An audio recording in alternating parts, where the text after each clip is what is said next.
दोस्तों, चांद के उत्तरी ध्रुव पर क्या है? चांद के उत्तरी ध्रुव पर कई दिलचस्प चीजें हैं, जिनमें शामिल है बर्फ का समंदर। चांद के उत्तरी ध्रुव के पास एक विशाल बर्फ का समंदर है, जो चंद्रमा पर पानी की सबसे बड़ी मात्रा है। इस बर्फ के समंदर का अनुमानित आकार 12,000 वर्ग किलोमीटर है। स्थायी रूप से छायादार क्षेत्र। चांद के उत्तरी ध्रुव पर कई स्थायी रूप से छायादार क्षेत्र हैं, जहां सूर्य की रोशनी कभी नहीं पहुंचती है। इन क्षेत्रों में तापमान -203 डिग्री सेल्सियस तक पहुंच सकता है। उच्च पहाड़। चांद के उत्तरी ध्रुव पर कई उच्च पहाड़ हैं, जिनमें एप्सिलॉन पीक भी शामिल है, जो चंद्रमा का सबसे ऊंचा पर्वत है। एप्सिलॉन पीक की ऊंचाई 5,800 मीटर है। अन्य खगोलीय पिंड। चांद के उत्तरी ध्रुव के पास अन्य खगोलीय पिंड भी हैं, जिनमें चंद्रमा के चक्कर लगाने वाले छोटे उपग्रहों यानी एल्गोरिथम और स्नैपलेट भी शामिल है। चांद के उत्तरी ध्रुव के बारे में कुछ रोचक तथ्य। चांद के उत्तरी ध्रुव पर पानी की मात्रा पृथ्वी के सभी महासागरों में पानी की मात्रा का लगभग 1% है। चांद के उत्तरी ध्रुव के स्थायी रूप से छायादार क्षेत्रों में जीवन की संभावना है। चांद के उत्तरी ध्रुव में एल्गोरिथम और स्नैपलेट जैसे छोटे उपग्रहों की खोज से वैज्ञानिकों को ये समझने में मदद मिली है कि चंद्रमा कैसे बना।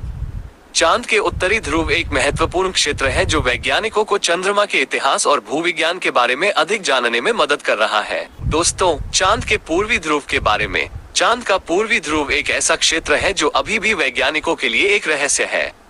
यह क्षेत्र चंद्रमा के सबसे दूरस्थ और दुर्गम क्षेत्रों में से एक है, और इसे अभी तक पूरी तरह से नहीं खोजा गया है।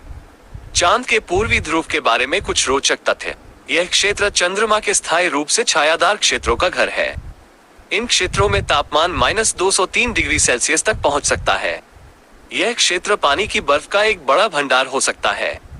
वैज्ञानिकों का मानना है कि चंद्रमा के पूर्वी ध्रुव में पानी की बर्फ की मात्रा पृथ्वी के सभी महासागरों में पानी की मात्रा का लगभग 1% है।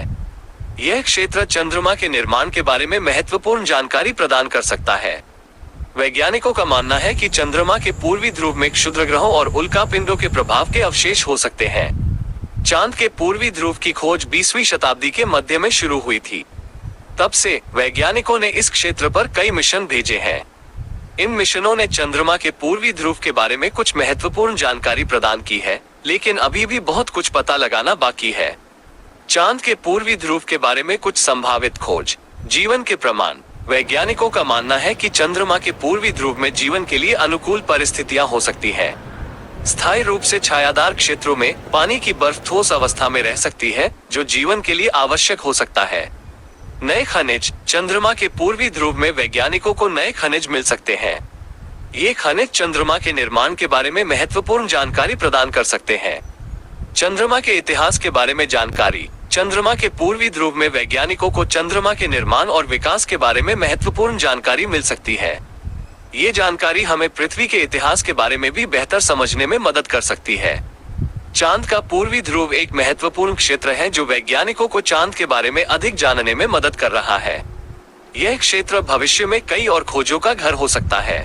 पृथ्वी से चांद की दूरी। पृथ्वी से चांद की दूरी औसतन 384,403 किलोमीटर है। ये दूरी पृथ्वी के व्यास का लगभग 30 गुना है। चांद की कक्षा अंडाकार है, इसलिए ये पृथ्वी से कभी कभी थोड़ा दूर और कभी कभी थोड़ा पास हो जाता है। चांद पृथ्वी के सबसे करीब तब होता है जब वो अपनी निकटतम उपभूमिका पर होता है, जो औसतन 363,104 किलोमीटर की दूरी पर होती है।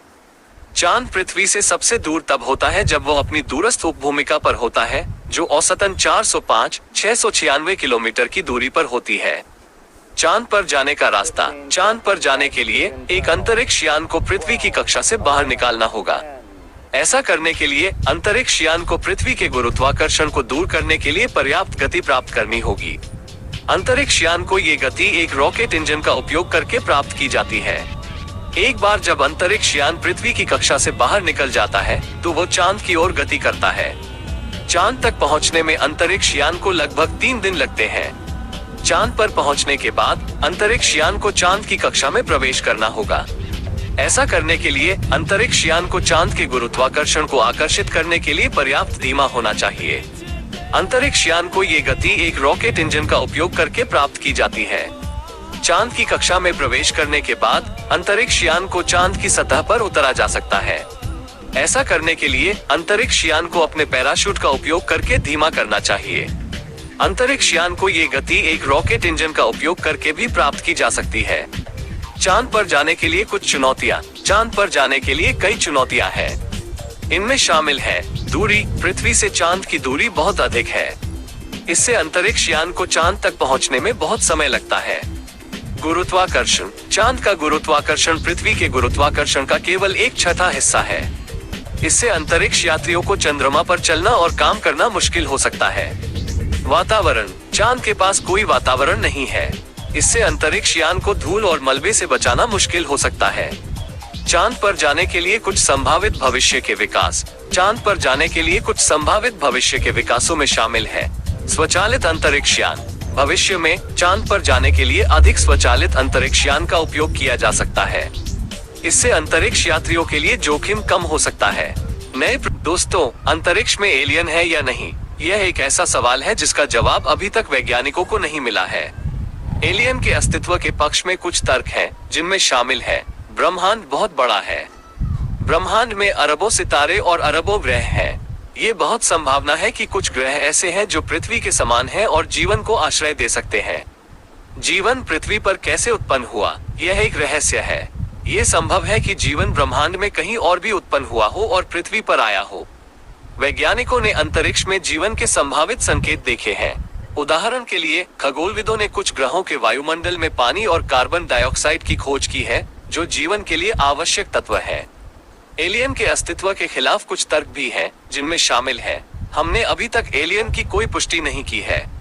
वैज्ञानिकों ने अंतरिक्ष में कई खोजें की हैं, लेकिन अभी तक किसी ने भी एलियन के प्रत्यक्ष प्रमाण नहीं देखे हैं। जीवन का अस्तित्व एक दुर्लभ घटना हो सकती है।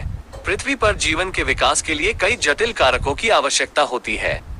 ये संभव है कि इन कारकों को एक साथ लाने के लिए ब्रह्मांड में बहुत कम स्थान है। अंतरिक्ष में एलियन है या नहीं, ये सवाल अभी भी एक रहस्य है। वैज्ञानिक लगातार अंतरिक्ष की खोज कर रहे हैं और हो सकता है कि वे भविष्य में एलियन के अस्तित्व के प्रमाण खोज पाए। मेरा मानना है कि अंतरिक्ष में एलियन की संभावना बहुत अधिक है। ब्रह्मांड बहुत बड़ा है और जीवन पृथ्वी पर कैसे उत्पन्न हुआ, यह एक रहस्य है। ये संभव है कि जीवन ब्रह्मांड में कहीं और भी उत्पन्न हुआ हो और पृथ्वी पर आया हो। तारांकन। मैं एलियन से मिलने के लिए उत्सुक हूँ। मुझे लगता है कि यह एक अविश्वसनीय अनुभव होगा और यह हमें ब्रह्मांड और अपने स्थान के बारे में बेहतर समझने में मदद करेगा।